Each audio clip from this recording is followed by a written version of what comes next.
অমলকান্তি আমার বন্ধু। স্কুলে আমরা একসঙ্গে পড়তাম। রোজ দেরি করে ক্লাসে আসতো, পড়া পারতো না। শব্দরূপ জিজ্ঞেস করলে এমন অবাক হয়ে জানলার দিকে তাকিয়ে থাকতো যে দেখে ভারী কষ্ট হতো আমাদের। আমরা কেউ মাস্টার হতে চেয়েছিলাম, কেউ ডাক্তার, কেউ বা উকিল। অমলকান্তি সেসব কিচ্ছু হতে চায়নি। সে রোদ্দুর হতে চেয়েছিল, ক্ষান্ত বর্ষণ টাকটাকা বিকেলের সেই লাজুক রোদ্দুর, জাম আর জামরুলের পাতায় যা নাকি অল্প একটু হাসির মতন লেগে থাকে। আমরা কেউ মাস্টার হয়েছি, কেউ ডাক্তার, কেউ উকিল।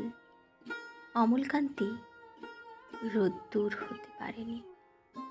সে এখনো অন্ধকার একটা ছাপাখানায় কাজ করে। মাঝে মাঝে আমার সঙ্গে দেখা করতে আসে, চা খায়, এটা ওটা গল্প করে, তারপর বলে, উঠি তাহলে। আমি ওকে দরজা পর্যন্ত এগিয়ে দিয়ে আসি।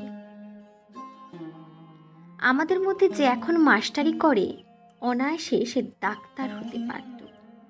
যে ডাক্তার হতে চেয়েছিল, উকিল হলে তার এমন কিছু ক্ষতি হতো না।